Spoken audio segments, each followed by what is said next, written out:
Siapa lagi itu ya, Pi? Tidak tahu, Mi. Kok mobilnya terlihat mewah ya? Ah, paling tidak jauh dari yang lagi hutang, Mi. Iya juga ya. Kasian ya mereka. Tiap hari banyak yang nagih. Ya betul, Mi. Sangat berbeda jauh dengan kita.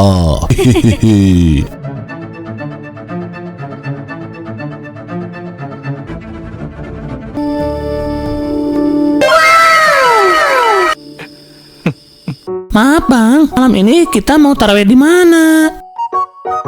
Oh, kamu aja begitu. Di bang, kenapa? Soalnya Ismet heran bang, di masjid sebelah tarawihnya 11 rakaat, sementara di masjid kita 23 rakaat. Yang benar yang mana ya bang? Oh, itu. Abang kira apa? Yang benar itu adalah yang kamu jalani sampai selesai tanpa kabur sebelum witir. Hehehe. Bang, Ismet serius nanya bang. Soalnya Ismet benar-benar tidak paham. Abang tuh serius malahan. Hehehe. Asal Ismet tahu ya, perbedaan 11 dan 23 itu sudah lama ada. Dua-duanya ada dasar dari ulama. Jadi bukan soal siapa yang paling benar. Oh, begitu ya bang. Berarti kalau begitu tidak perlu kita perdebatkan ya bang. Ya betul, karena kalau diperdebatkan sampai bikin hati panas, berarti kita lupa pada tujuan dari tarawih itu sendiri. Memang apa tujuannya bang? Tujuannya adalah supaya hati kita lebih dekat kepada Allah, bukan supaya kita menang debat. Berarti yang penting bukan soal jumlah rakaatnya ya bang? Iya betul, yang lebih penting itu adalah hatinya. Ada orang yang tarawihnya 23 tapi pikirannya kemana-mana. Ada juga yang 11 rakaat namun ia melakukannya dengan khusyuk. Berarti yang paling bagus? Yang paling bagus adalah yang bikin kita semakin rajin ibadah dan semakin baik sama orang.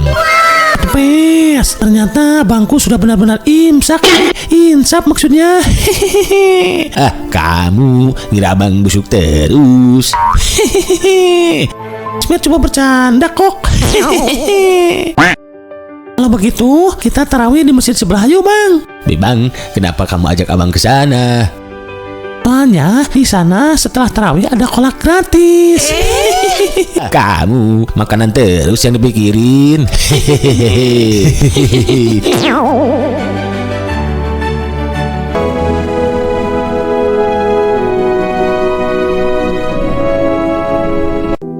Assalamualaikum Umi. Waalaikumsalam, Abi sayang. Alhamdulillah, akhirnya Abi pulang juga. Bagaimana hasilnya, Bi? Apakah berhasil?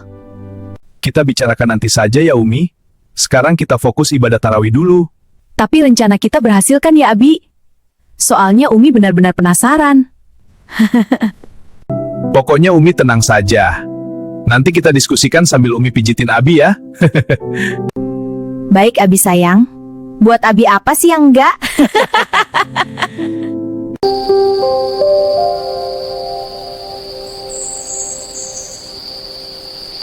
Dalam surat Al-Hujurat ayat 12, Allah Subhanahu wa Ta'ala berfirman, "Hai orang-orang yang beriman, jauhilah banyak dari prasangka, karena sebagian prasangka itu dosa. Jangan mencari-cari keburukan orang lain, dan jangan menggunjing satu sama lain. Sukakah salah seorang di antara kamu memakan daging saudaranya yang sudah mati? Maka tentu kamu merasa jijik kepadanya. Bertakwalah kepada Allah. Sesungguhnya Allah Maha Penerima Taubat lagi Maha Penyayang." Jamaah yang dirahmati Allah, perhatikan bagaimana Allah menggambarkan dosa ghibah dalam ayat ini. Allah tidak hanya melarangnya, melainkan juga memberikan perumpamaan yang begitu dalam. Seolah-olah Allah ingin mengguncang hati kita, agar benar-benar menyadari betapa buruknya dosa ini. Bayangkan, betapa menjijikkannya, betapa mengerikannya. Namun tanpa kita sadari, kadang lidah kita melakukannya setiap hari. Di warung, di grup pesan, di depan rumah, bahkan setelah sholat, kita berbicara tentang keburukan orang lain. Seringkali kita merasa dosa besar adalah yang terlihat besar, mencuri, menipu atau berbuat zalim secara terang-terangan. Tapi kita lupa. Dosa yang paling mudah dilakukan adalah dosa lidah. Lidah yang tidak bertulang, namun bisa melukai hati banyak orang. Betapa banyak persaudaraan hancur karena kata-kata. Betapa banyak tetangga bermusuhan karena gosip. Betapa banyak hati terluka karena ucapan yang dianggap sepele. Padahal, Islam adalah agama yang menjaga kehormatan manusia. Setiap muslim memiliki kehormatan yang harus dijaga oleh muslim lainnya. Maka dari itu, mulailah dari sekarang membiasakan lidah untuk berkata baik, mendoakan orang lain, dan diam dari keburukan. Karena seorang mukmin sejati bukan hanya rajin ibadahnya, tetapi juga yang aman lisannya bagi orang lain. Semoga Allah membersihkan hati kita dari prasangka buruk, menjaga lisan kita dari gibah, dan menjadikan kita hamba-hamba yang menjaga kehormatan saudara-saudaranya. Kalian sudah dengar soal si Rahman? Maksud bos, Pak Rahman yang berada di sebelah rumah bos itu? Ya, benar. Memangnya kenapa bos? Kasihan hidupnya, banyak ditimpa kepedihan. Maksudnya bagaimana bos? Setelah kios dan motornya dijual, tadi ada mobil mewah parkir di rumahnya. Mereka mau nagih hutang. Serius bos? Kok bisa ya bos? Itulah akibat kalau hidup terlalu memanjakan seorang anak. Yang habis bukan cuma harta, tenaga, waktu, bahkan masa tua orang tuanya juga ikut terkuras. Maksudnya bagaimana bos? Dulu kiosnya yang ia jual, setelah itu motornya, semua dilepas satu persatu. Lah, kenapa sampai bisa begitu ya bos? Katanya untuk masa depan anaknya. Anaknya ingin kuliah di kota, sementara kita tahu sendiri kan gimana nasib ayahnya. Tidak punya apa-apa alias hidup miskin. Berat juga ya bos Pak Rahman, dia kehilangan usaha sama kendaraan sekaligus. Tanya, saya lebih memilih anak saya langsung bekerja saja daripada kuliah, biar cepat menghasilkan uang. Lagian, buat apa lama-lama kuliah kalau akhirnya tetap cari kerja juga? Buang waktu saja. Wah, keren juga idenya si bos kita ini. Iya dong. Kedua anak saya sekarang bekerja di luar kota.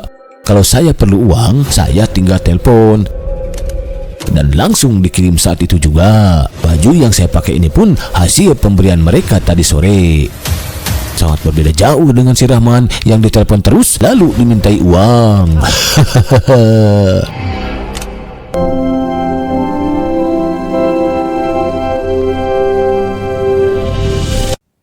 Oh, begitu ya ceritanya? Syukurlah kalau begitu. Mudah-mudahan nanti ketika waktunya tiba, semuanya berjalan lancar, amin. Amin ya Allah. Ya sudah kalau begitu, selamat beristirahat ya. Assalamualaikum. Waalaikumsalam.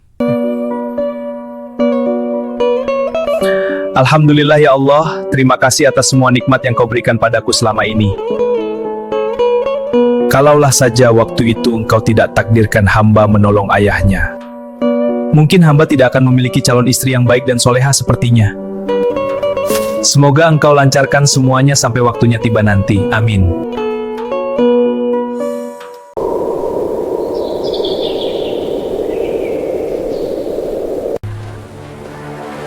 Yang betul, Bu? Iya betul, sumpah demi Allah, Bu. Tadi malam saya lihat dengan mata kepala saya sendiri. Ada orang berpakaian rapi dengan mobil sedan mewah parkir di rumah Pak Rahman. Mereka mau nagih hutang. Mau nagih hutang? Apa mau beli mobil mewah itu, Bu? Beli mobil? Mimpi kali. Iya, Bu. Soalnya tadi saya lihat Pak Rahman ada jualan lagi di kiosnya yang dijual itu. Malahan Pak Rahman juga tadi sempat bilang, kalau sebentar lagi beliau akan menikahkan anaknya dengan orang kota. Ah, yang bener, Jeng. Mana mungkin ada yang mau sama orang miskin kayak Pak Rahman? Ya bener, Bu. Katanya sih calon besan itu adalah majikan dari anaknya. Tadi malam mereka kesini untuk acara lamaran. Ah, yang bener, Jeng. Jeng Rani tidak sedang berusaha menyebarkan dusta, kan? Iya benar Bu, soalnya tadi Pak Rahman sendiri yang bilang begitu. Selain acara lamaran, beliau juga bilang kalau tadi malam anaknya kirim uang juga. Makanya Pak Rahman beli kiosnya lagi. Termasuk motornya juga? Iya Bu, termasuk motornya juga. Oh begitu ya Jeng? Pantesan tadi pagi saya lihat Pak Rahman naik motor. Wah hebat ya anaknya Pak Rahman. Belum selesai kuliah, sudah jadi orang sukses. Ah sudah, hentikan semua kebohongan ini. Kok bisa-bisanya kalian percaya gosip murahan? Dengar ini baik-baik ya. Hanya anak saya yang akan menjadi orang sukses di kampung ini. Bukan anak si Rahman yang sudah bangkrut itu.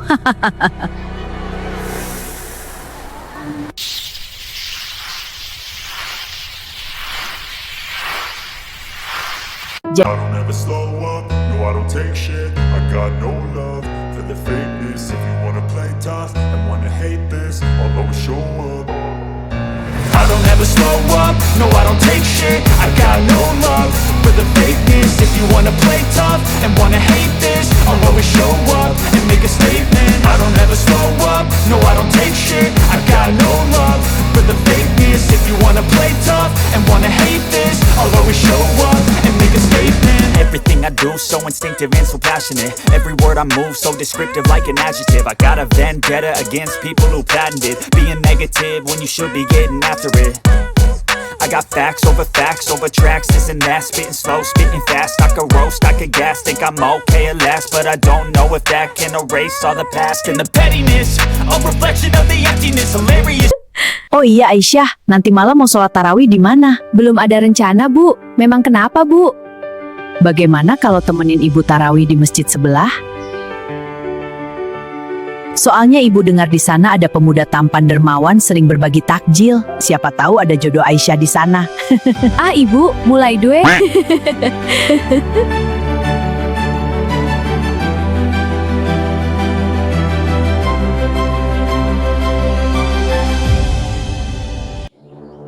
Tumben kalian bajunya bagus. Kasih pinjam dari mana?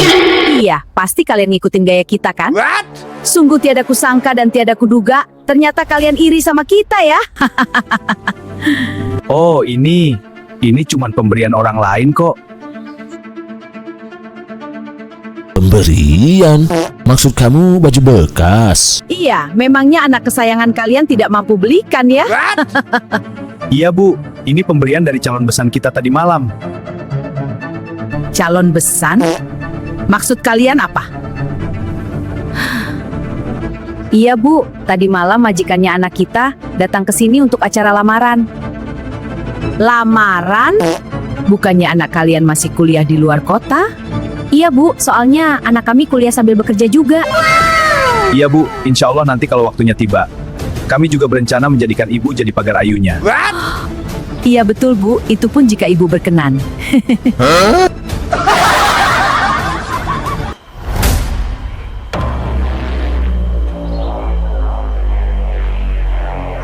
Halo, Assalamualaikum Bu.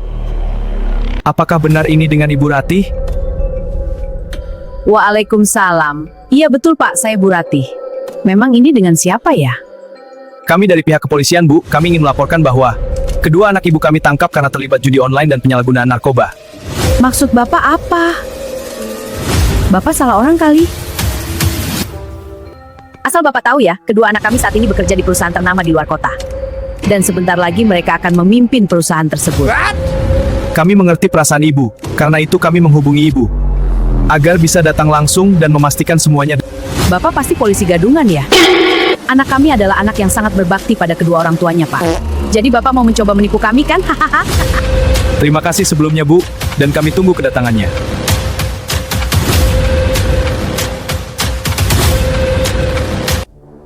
Bagaimana ini Pia?